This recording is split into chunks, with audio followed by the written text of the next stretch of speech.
Telangana cabinet సమావేశం ముగిసింది. ఈ భేటీలో కాళేశ్వరం బనకచెర్ల వ్యవహారంపై కీలకంగా చర్చించారు. గోదావరి బనకచెర్ల ప్రాజెక్టు విషయంతో పాటు ఏపీతో నెలకొన్న మరికొన్ని వివాదాలపై కూడా చర్చించేందుకు ఇరు రాష్ట్రాల మంత్రులతో సమావేశం నిర్వహించాలనే ఆలోచనకు వచ్చినట్టు తెలిసింది.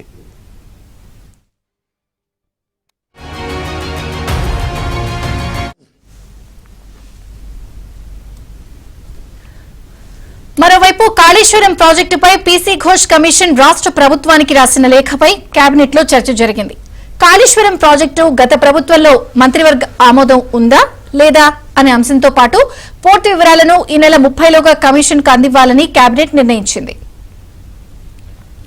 తెలంగాణ స్పోర్ట్స్ పాలసీని కూడా మంత్రివర్గం ఆమోదించింది. రెవెన్యూ సదస్సుల్లో వచ్చిన ఫిర్యాదులను స్పెషల్ డ్రైవ్ పెట్టి క్లియర్ చేయాలని నిర్ణయించారు.